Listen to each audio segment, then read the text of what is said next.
Bom, agora vem o castigo de vocês, que é nós falarmos um pouco a respeito de sucessão do cônjuge do companheiro, especificamente o tema que me foi proposto, que é a questão da constitucionalidade da sucessão do cônjuge do companheiro. Evidentemente que o convite, quando foi feito antes do julgamento do STF, que decidiu essa questão. Então, nós vamos começar do final para o começo, pelo seguinte: quando a gente trabalha a concorrência sucessória, nós sempre tivemos, ou pelo menos até recentemente, uma distinção na lei no trato quanto aos companheiros.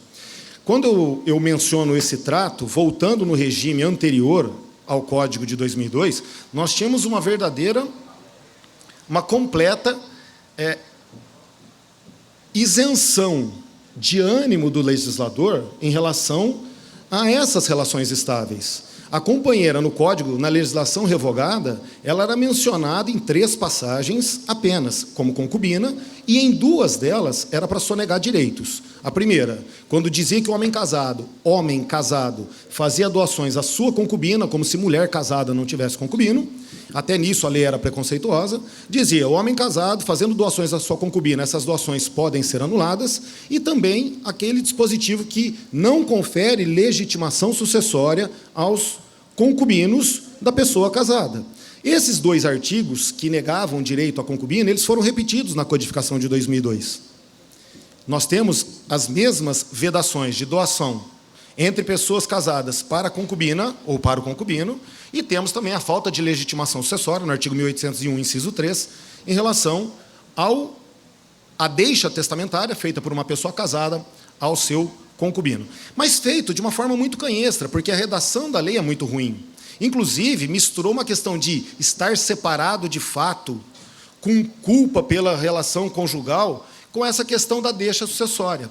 Não fazendo um trato adequado naquelas relações, e aí eu vou fazer um parênteses para elogiar a Dani, num tema extremamente árduo que ela teve, que é cuidar dessas questões existenciais. Quando eu trabalho isso com os senhores, eu vou fazer uma observação importante. Nenhuma relação vai subsistir se nós não tivermos uma atenção muito cuidadosa às ações ou às questões de natureza existencial. Foi uma mudança paradigmática imposta pela Constituição Federal, que passou, demanda não só do operador do direito, expressão que eu não gosto, mas que todo mundo usa, então eu repito, não só do operador do direito, mas de todos, uma releitura da importância da pessoa. Ao invés de nós protegermos institutos jurídicos, que é o contrato, que é a propriedade, que é a família como ente abstrato, nós temos que proteger as pessoas. E é isso que a Constituição fez, e algo também importante. Cuidando da pessoa, primeiro eu cuido da pessoa humana, para depois, não menos importante, mas num segundo passo, eu trabalhar as relações patrimoniais. Essas questões que a Dani fala, que ela trouxe aos senhores, com todos os questionamentos, e que nós estamos nos debruçando, mas que não temos solução, causam alguns sobressaltos, inclusive porque eu também concordo com ela, que eu não consigo entender como uma pessoa que não tem tirocínio mínimo, discernimento mínimo, possa, por exemplo, celebrar ou manifestar o desejo de contrair matrimônio. Essa questão é tão séria que, recentemente, o STJ, num voto do ministro Luiz Felipe Salomão, antes do Estatuto, ele julgou improcedente uma ação de união estável em que a cuidadora do paciente, da pessoa com deficiência, reclamava o reconhecimento da união e, como fundamento para negar aquela situação, dizia: ele não tinha capacidade para o matrimônio, logo ele não tem capacidade para viver em união estável. Só que hoje, a partir dessa lei, ele, ainda que por conta de uma doença ou deficiência mental, ele não é mais incapaz, ele pode casar. Então, logo, ele pode viver em união estável. E aí eu vou contar uma particularidade para vocês.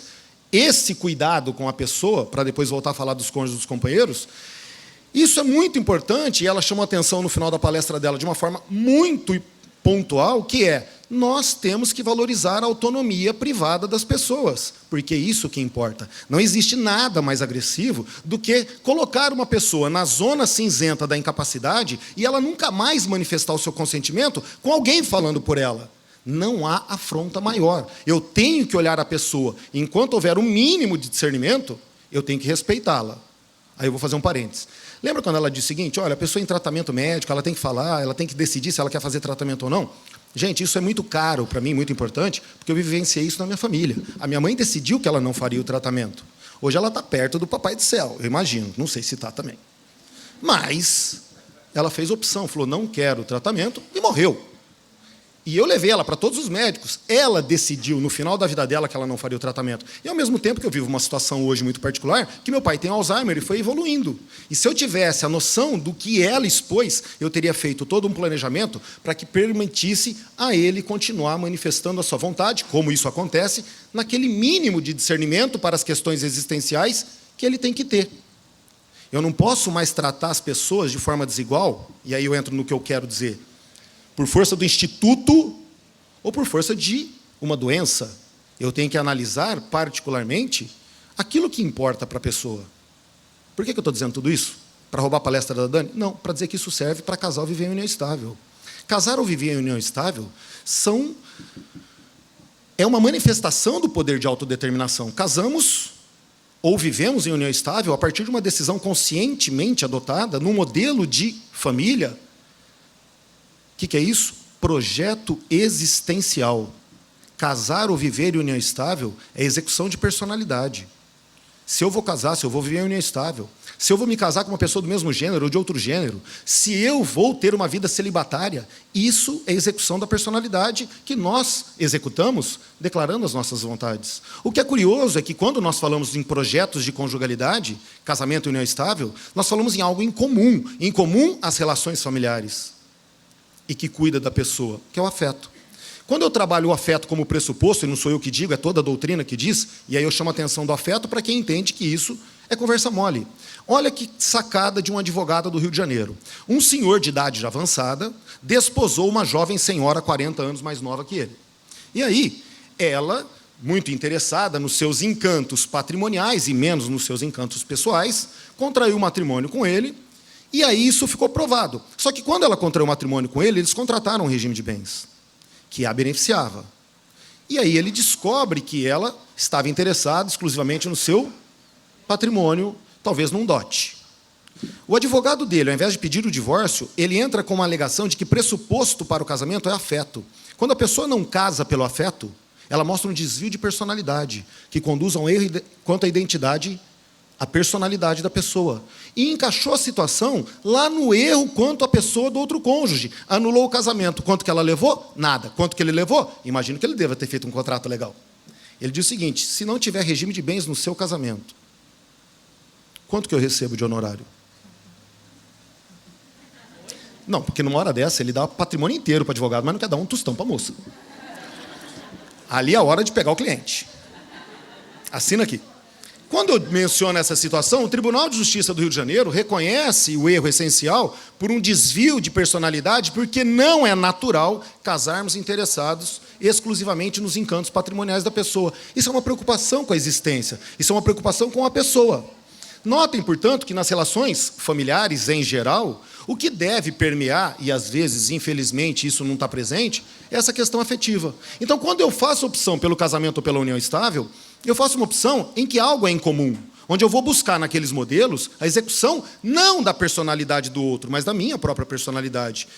Eu caso não para fazer o meu cônjuge feliz, a minha companheira feliz. Eu me caso num projeto existencial porque eu acredito que aquilo é o caminho para eu me realizar. Feitas essas considerações, eu volto no início. O legislador nunca entendeu dessa forma e sempre tratou cônjuges e companheiros de uma forma absolutamente diferente. E nós fazíamos uma leitura da Constituição Federal, e eu me penitencio, porque eu também fiz essa leitura da Constituição Federal, que o casamento era o primeiro modelo. Porque dizia lá o artigo 226, parágrafo 3º, que é reconhecida a entidade familiar entre homem e mulher, devendo a lei facilitar a conversão em casamento. Se a lei facilitaria a conversão em casamento, é porque o propósito da lei é que se convertessem aquelas uniões em casamento. Mas esse é um propósito que cabe endereçado ao legislador, e não a nós, comuns. Eu posso muito bem estar feliz naquele modelo, eu não quero converter nada, por mais que a lei me estimule a converter. E o que foi posto? Eu podia criar, então, determinados benefícios ou regras beneficiando as pessoas casadas e não conferir aquela mesma prerrogativa, ou aqueles mesmos direitos, às pessoas que vivem em união estável. E isso gerou um descompasso quando nós compreendemos... Deixa eu tomar uma água aqui. Quando nós compreendemos que as pessoas, elas têm o mesmo propósito, que é a busca da felicidade dentro de uma realização pessoal.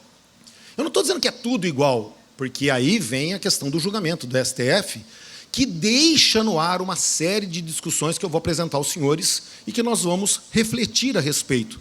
Porque eu não sei se realmente as minhas conclusões são seguras, posto que o julgado é recente, para os efeitos que serão produzidos desse julgado. Então, quando a gente trabalha a ideia de união estável, a gente passou a compreender que ela é tão importante quanto o casamento, porque é um modelo existencial em que cabe à parte eleger. E aí tinha aquela discussão de autodeterminação. Então, olha, eu vou casar, eu vou ver a união estável, porque é o modelo que mais me apraz. Só que na execução disso, na legislação infraconstitucional, nós sempre tivemos esses pontos de estrangulamento, em que eu tinha direitos estabelecidos para as pessoas casadas, mas eu tinha um trato diferente para o companheiro. E eu, de plano, menciono, lá no Código Civil, e eu estou falando em 2002, portanto, mais de uma década após a Constituição Federal, que nós fomos começar a compreender que o cônjuge era herdeiro necessário, e o companheiro era, não estava na lei. Olha, existe uma legitimação sucessória específica para o cônjuge, mas não havia uma legitimação sucessória específica para o companheiro, que é a hipótese do artigo 1830 do Código Civil. A ordem da vocação hereditária contemplava o cônjuge, mas excluía o companheiro, que foi relegado ao artigo 1790 do Código Civil. Isso é tão grave, porque até no aspecto geográfico, vamos dizer assim, topográfico, colocar o cuidado do companheiro no lugar errado. O que me fez, inclusive, sustentar até esse julgado que o companheiro era um sucessor irregular.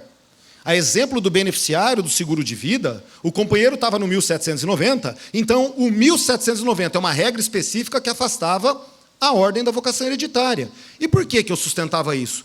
Porque eu não consigo compreender como alguém que formalmente está casado, porém separado de fato, com mais nada em comum do cônjuge, tem os seus bens herdados por aquele que já não segue mais um projeto existencial. Se o discurso de toda a doutrina é que o casamento executa um projeto de personalidade existencial, acabou o projeto, acabou os efeitos produzidos pelo projeto. O que é mais curioso é que, quando nós mencionamos isso, eu busco no regime de bens e não há discussão.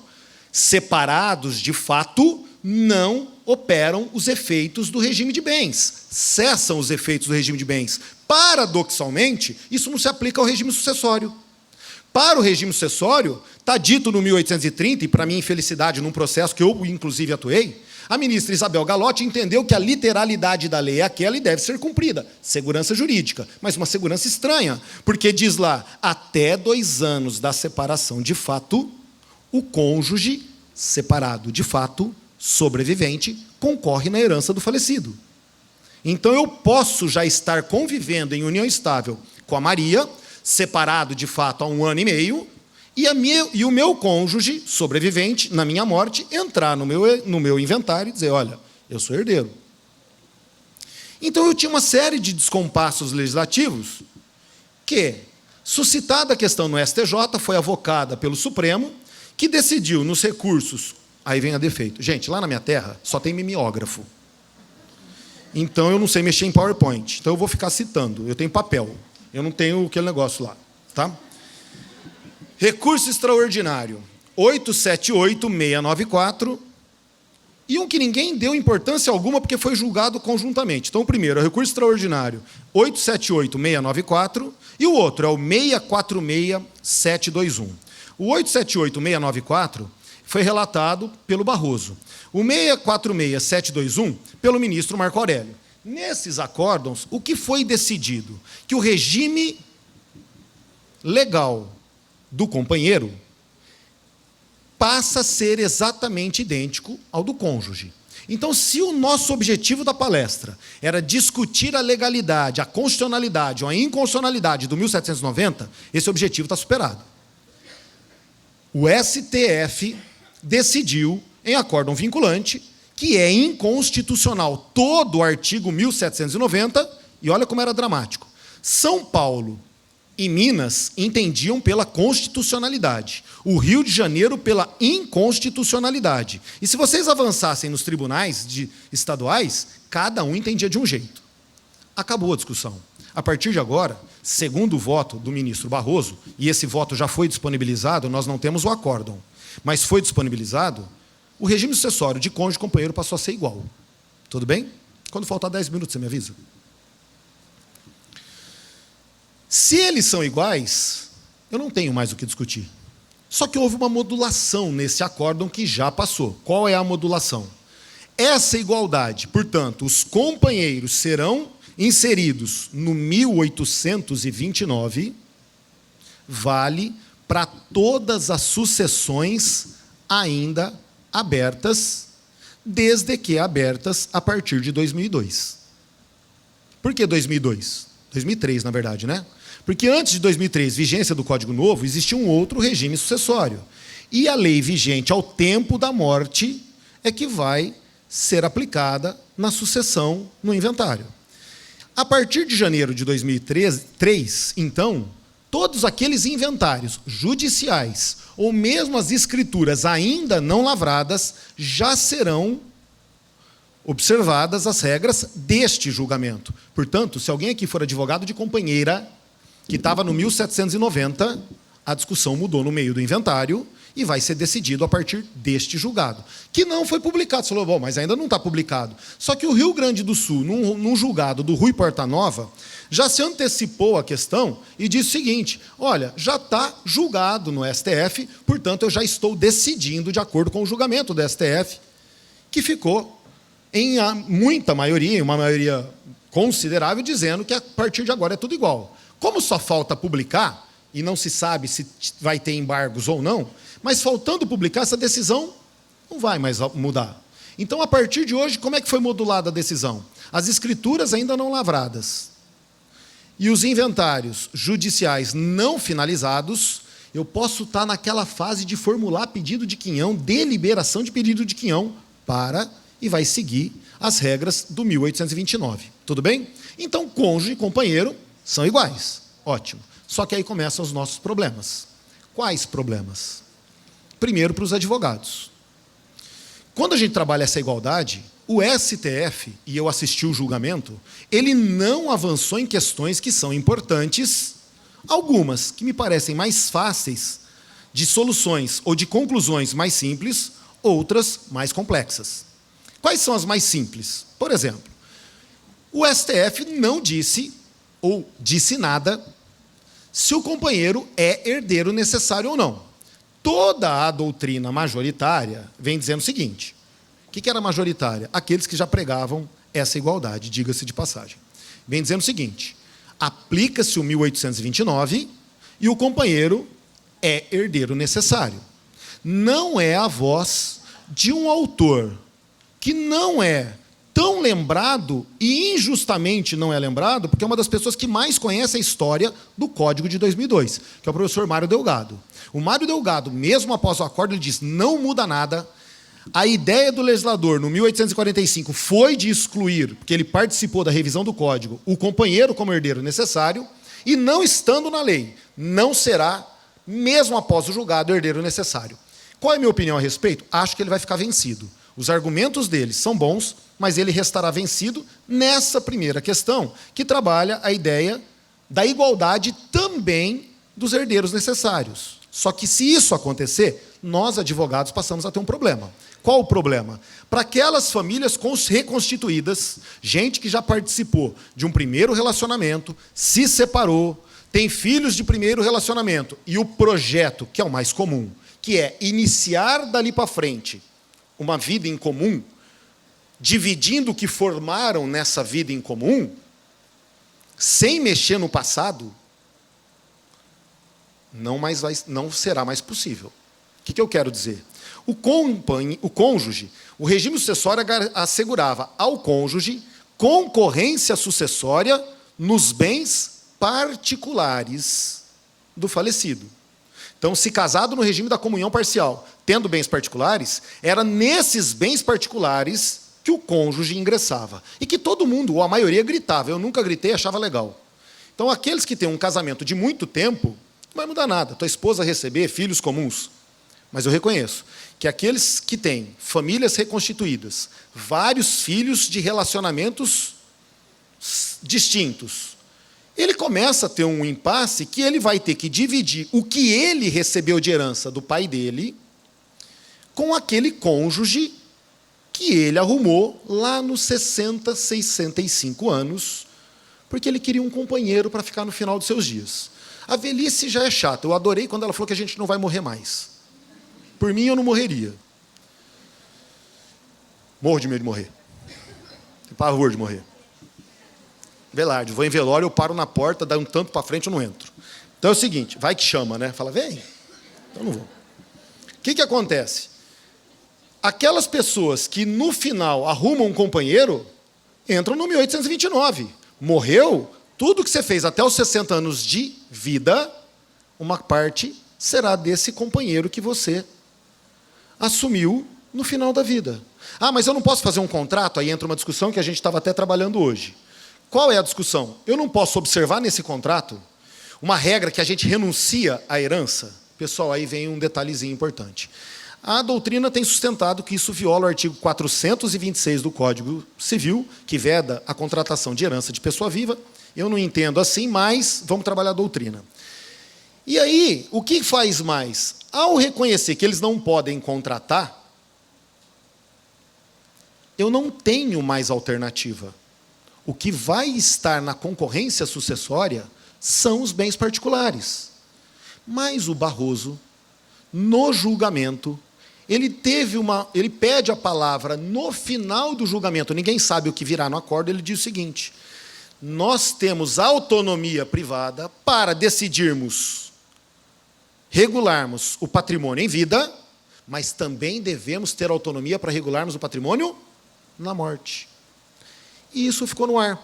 Ninguém sabe se no acordo haverá uma brecha para nós começarmos a aventar uma exceção a esse argumento do 426. Então fica uma segunda indefinição que fica para a posteridade, quando a doutrina começar a se manifestar, se é que isso vai constar do acórdão. Posso contratar a herança antecipadamente? Já antecipo a vocês. Segundo o STJ, não. Acórdãos do STJ são unânimes, junto com a doutrina majoritária, ao sustentar que eu não posso, no pacto antinupcial ou no contrato de convivência, estabelecer renúncia antecipada de herança, tampouco renúncia antecipada de alimentos. Se virá um cenário novo, eu não sei, mas o problema não para aí. O que muda? Então, agora, cônjuges e companheiros, efetivamente estão em absoluto pé de igualdade? Não, não estão para determinadas questões, e algumas delas eu vou tentar discutir com vocês. Faltam 10 minutos. Relógio que passa rápido, né? Para vocês, não. Quando faltam 10 minutos, a gente fala assim, bom, pessoal, para finalizar, sabe por quê? Porque o pessoal faz assim, ó. Daquele ânimo. Mas é mentira, faltam 10 minutos ainda. Então, o que acontece quando a gente trabalha essas regrinhas da igualdade? São iguais, não são iguais? Primeiro ponto, o casamento continua negócio jurídico. E aí vale um alerta para nós, advogados, né? Porque nós discutimos os efeitos do casamento e os efeitos da união estável. Mas, muitas vezes, nós não discutimos a caracterização da união estável. E isso não muda. Senhores, não é o contrato de convivência que caracteriza a união estável. Não é a existência de filhos que caracteriza a união estável. Não é o simples fato de morarem debaixo do mesmo teto que caracteriza a união estável. Por que eu estou dando os 3 exemplos? Porque são 3 acórdãos do STJ em que eles trabalharam a caracterização da união estável para dizer o seguinte: casamento é negócio jurídico, tem dia e hora para celebração. Você sai do estado civil de solteiro, divorciado ou viúvo e ingressa no estado de casado. Basta a consumação do ato matrimonial. A união estável é e será um fato jurídico que depende de uma série de elementos para se caracterizar. Surgiu, inclusive, aí a grande linha tênue entre união estável e casamento. Ou, melhor, entre união estável e namoro, que é o chamado namoro qualificado. A expressão é verdade, não sou eu que digo, a doutrina diz, mas o STJ, no recurso especial 1.454.643, eu vou repetir, 1.454.643, relatado pelo Marco Aurélio Belize, textualmente diz o seguinte: existem relações de namoro qualificado. O que é o namoro qualificado? Aquele em que os casais modernos, que é o namoro de hoje, eles viajam juntos, eles passam finais de semana juntos, mantêm trato sexual. Isso é normal nas relações de namoro. Só que isso não significa necessariamente que eu tenho uma união estável. E o caso aqui é emblemático, porque eles moravam juntos, debaixo do mesmo teto, há 2 anos. E ele disse, não há união estável, porque eles moraram juntos como namorados, no momento da vida em que um trabalhava e o outro estudava, ambos no exterior, e, portanto, eles juntaram para morar numa casa como namorados, se apresentando como tal. Existe aquela questão da caracterização? É simples. Qual é o elemento intencional? O contrato de convivência é suficiente? Não, eu posso assinar um contrato hoje e me separar em 1 mês. Teve união estável? Estabilidade não é que ela tem um prazo rígido, mas ela exige um contorno no tempo para mostrar que a união efetivamente se concretizou como um trato de família. Então vem o STJ e diz, estou afastando. Se afasta, quais são os efeitos produzidos pela união estável? Nenhum. Eu não tenho efeitos. Não terá regime de bens e eu também não terei regime sucessório. Daí a importância, em muitos casos, de eu analisar se efetivamente tem união estável e se tem casamento. Portanto, vem a colocação. Então, a partir de agora, se eu tiver contrato, vai ter união estável? Não, não vai ter. E daí surge uma série de outras consequências, que também decorrem da análise desse acórdão. E eu enumeraria as seguintes aos senhores. Bom, já que são iguais no plano da concorrência sucessória, como é que fica a questão relativa ao artigo 1830 do Código Civil? Porque o artigo 1830 do Código Civil, ele diz o seguinte, separados de fato, até 2 anos, ou diz o seguinte, não haverá direito sucessório entre cônjuges que estejam separados judicialmente ou separados de fato até 2 anos. No regime sucessório do cônjuge, e volto a insistir, decidido pelo STJ, pela Isabel Galotti, até 2 anos da separação de fato, haverá concorrência do cônjuge separado de fato. Eu não concordo, eu acho que não deveria existir. Mas esse é o entendimento da Corte. Pergunta que eu faço a vocês, e na união estável? Vai ter o mesmo regime sucessório? Quer dizer que se nós formos embora e não formalizarmos o nosso distrato, há um acordo, ainda que seja particular, de distrato, eu vou ter direito sucessório pelos 2 anos? Sim ou não? Sei lá. E a opinião, por entender que união estável não é casamento e que ela é um elemento fático que exige ânimos presente, acabou a união estável, acabou qualquer efeito da união estável. Mas eu não tenho essa solução no acórdão do Supremo Tribunal Federal. Então, primeiro, como é que fica o 1830? Para mim não vai mudar nada. Até porque, para ser coerente, eu entendo que nem o cônjuge deveria ter esse direito. Acabou o afeto, acabou o trato, acabou o projeto existencial comum, não precisa ter amor. Eu posso estar junto por um projeto existencial de filhos, cuidar de filho, vai ter direito sucessório. Mas se eu não estou mais junto, porque não há mais a persistência daquele projeto existencial, acabou o efeito sucessório. Volto a insistir, não foi a posição do STJ. Então, primeiro, 1830. Segundo, e o direito de habitação igualou? Porque o direito de habitação do companheiro está no artigo 7º da Lei 9.278, que permanece vidual. O companheiro terá direito de habitação enquanto não constituir um novo relacionamento estável ou se casar. E do cônjuge? O cônjuge, no 1831, terá direito de habitação o resto da vida. Então, é assim, eu me casei com uma jovem de 30 e poucos anos, sofri um acidente e nós morávamos no imóvel que é meu e está sendo inventariado. independentemente da participação sucessória dela, ela terá direito de habitação no imóvel. E ela vai ficar lá, na literalidade fria da lei, contra a opinião do professor Euclides Benedito de Oliveira, mas, na literalidade da lei, ela fica lá, se ela quiser, o resto da vida. Pode casar? Pode. Pode morar lá? Pode. Por isso que, antes de morrer, é bom matar o cônjuge antes. Porque senão ele vai morar lá, com o seu novo companheiro. Lógico que isso cria distorções. Tinha o caso do boliviano, você lembra desse caso do boliviano de São Paulo? Que era um cara que casou com uma senhora, ele não tinha direito hereditário, ela já tinha uma idade avançada, ele mais novo, ela falece deixando um menino de 13 e um de 15.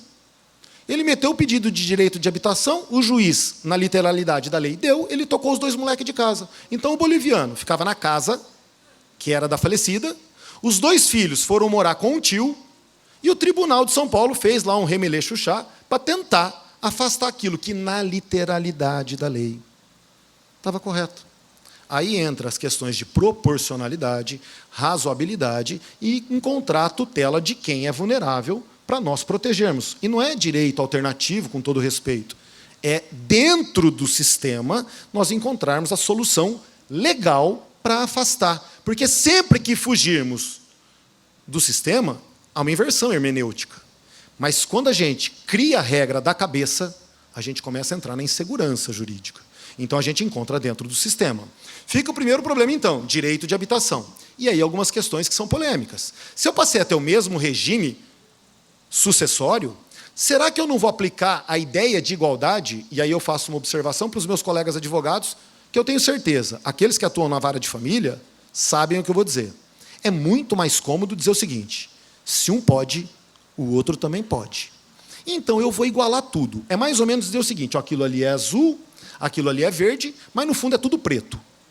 Ficou tudo igual? Ficou. E aí surgem algumas questões. Como é que eu contrato o regime de bens no casamento?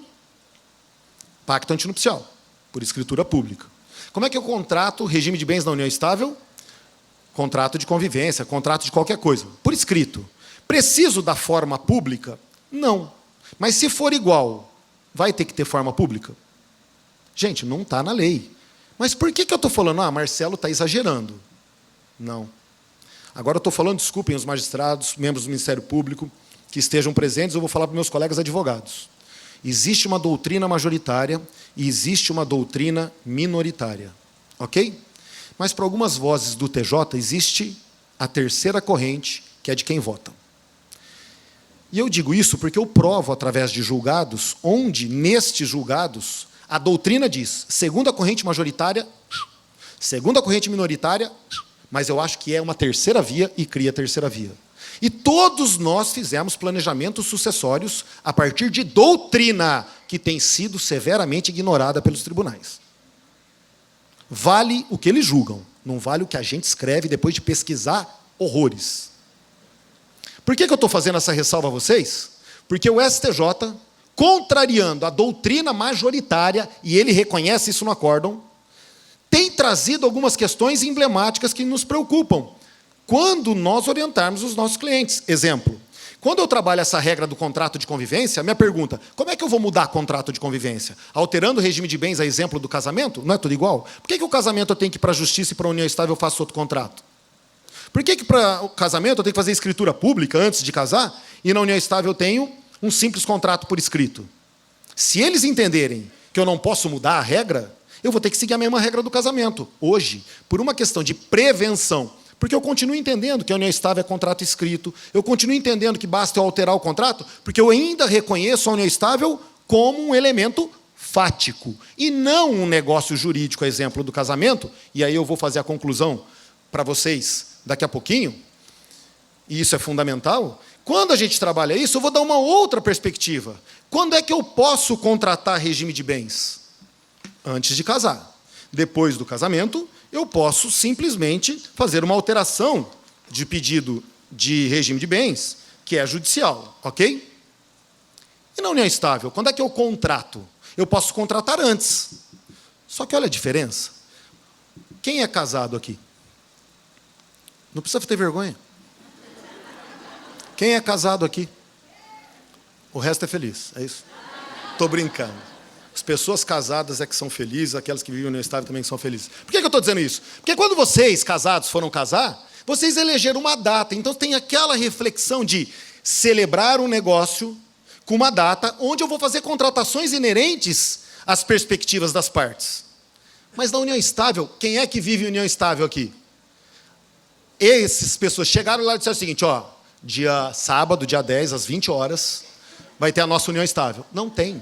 Você vai namorando, aí você vai entrelaçando, aí o cara começa a esquecer o pijama na sua casa, aí ele esquece o calção na sua casa, aí um dia você vê que ele não veio de mochila, ele veio de mala. Ou seja, na união estável, quando você se depara, você está vivendo em união estável. Por que eu estou dizendo isso? Porque você não contratou nada. Você já está dentro da união. E você quer disciplinar aquilo que agora aflorou e que ninguém mais questiona. Porque, às vezes, para um é união estável, mas para o outro é casamento. Para o outro ainda é um namoro qualificado. Para os homens, sempre é uma união estável, porque a gente tem um lado romântico da relação. Para as meninas... O senhor concorda comigo? Aí, maioria. Quando a gente trabalha essa ideia, então vejam, senhores, o que acontece? Eu entro naquela situação de... No casamento, ter uma data, vou formalizar, então vou formalizar regime de bens. Na união estável não tem. E quando você está inserido no relacionamento, você quer disciplinar. Toda a doutrina diz, eu posso disciplinar. Eu posso disciplinar antes, eu posso disciplinar durante e eu posso disciplinar depois. Vou citar 2 autores que dizem que não pode. O Rolf Madaleno, que sustenta a fraude, e o Guilherme Calmon Nogueira da Gama. 2 excelentes autores, diga-se, doutrina substanciosa. O Rolf Madaleno fala, isso enseja fraude, tem que voltar. O argumento, e ele é meu padrinho, eu digo, fraude tem que provar, boa-fé se presume. Em relação ao Guilherme Calmon Nogueira da Gama, olha o que ele diz no livro O Companheirismo. Eu parto da igualdade. Se para um pode, o outro tem que ser assim. Então não pode emprestar efeitos retroativos à união estável. Fora eles, Mário Delgado, Flávio Tartucci, Cristiano Chaves, todo mundo aí, a maioria dos autores, sustenta que há um regime diferente, Álvaro Vilaça Azevedo, que eu posso dar um efeito retroativo. Pessoal, neste acórdão, 1.597.675. Eu vou repetir. 1.597.675. O STJ entendeu que o contrato de vida em comum não pode ter efeito retroativo, porque o casamento não tem efeito retroativo. Perceberam a comodidade do argumento? Só que nós somos advogados. Como é que a gente contrata o cara que chega e fala, doutor, quero fazer contrato de união estável? Aí você fala assim, mas você vai viver em união estável? Ele falou, não, já estou vivendo há 2 anos. Eu falo, olha, você rodou nos últimos 2 anos, vamos fazer daqui para frente. Porque se eu seguir isso, eu não posso ter. Então, veja, o que eu estou querendo dizer, eu não estou dizendo que aqui está certo ou que está errado, mas o sobressalto que esse acórdão não define, de dizer que é tudo igual. Porque se for tudo igual, eu perco uma liberdade que é inerente às relações fáticas. Para eu finalizar, essa é uma outra técnica para o cara dar uma animada.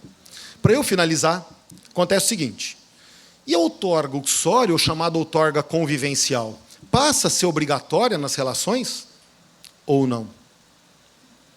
Segundo o STJ, tem vários julgados dizendo que não, mas eu tenho um acórdão do Massami Ueda, que é o 1.163.074, que disse que, para agora, as convivências estáveis exigem vênia convivencial. Percebam, portanto, que a gente vai ter uma insegurança que, concluindo, na minha opinião, nos obriga, como advogados, porque a gente é assim, né? Infelizmente, a gente luta, estuda, mas a gente não sabe como o magistrado decide. Nós não sabemos como ele pensa. Então, a gente vai ter que trabalhar com segurança. Como? Contrato de convivência? Fiz um ontem, escritura pública. Porque eu tenho medo, no dia de amanhã, de assinar um contrato particular, e não adianta eu citar 12 autores, se o meu cliente perder a segurança que ele me contratou para dar. Então, a escritura pública, para mim, passou a ser a essência do ato. Todo ato que eu for praticar, eu vou mandar o cara declarar que ele não vive em união estável, sob as penas da lei. Porque, pelo menos, eu vou tentar sustentar que eu sou terceiro de boa-fé e desconhecia que ele vivia em união estável. Questão de regime final de união, sabe aquela união que foi muito bem sucedida durante 30 anos no plano afetivo, mas um desastre patrimonial? Ou seja, eles se amaram loucamente, mas não juntaram nada. Quando acaba uma relação dessa, além de você chorar, o que você faz? Cada um vai para o seu canto, não precisa fazer mais nada. Talvez me obrigue a pensar numa dissolução, ainda que extrajudicial, para evitar o risco de uma discussão do 1830. Isso eu estou trabalhando, não num tom alarmista, mas para a gente projetar cenários que, para o advogado, nos causam sobressaltos. Se vocês me perguntarem, você gostou que é tudo igual? Não, não gostei. Por que eu não gostei? Porque eu acho, e aí eu estava dizendo isso para a Dani, que nós temos a capacidade de escolhermos regimes, de escolhermos planejar a nossa vida. E se é legal a gente ver a união estável, o que eu faço, eu respeito. E o legislador entender que os efeitos serão os mesmos, ótimo. Só que nós perdemos um pouco da autonomia, inclusive a autonomia de amar sem consequência, sem a preocupação de efeitos jurídicos impostos numa fúria regulamentatória do Estado. O Estado hoje não nos permite amar por amar. Ele sempre nos impõe uma certa consequência e, às vezes, essas consequências não são aquelas mais desejadas pelas partes. Meus amigos, com isso, na verdade, eu concluo dizendo o seguinte: nós vamos ter uma igualdade no regime sucessório, mas nós teremos uma série de válvulas que ainda permanecerão em aberto por um trabalho muito cuidadoso dos doutrinadores, dos magistrados, mas fundamentalmente dos advogados. Na minha opinião, sem demérito a ninguém, mas é a advocacia séria, combativa, com teses, com doutrina, com um esforço que os advogados sabem. O que eu estou dizendo é que nós vamos construir posições mais seguras, respeitar direitos individuais e talvez tornar a lei um pouco mais humana. Obrigado pela atenção de todos os senhores.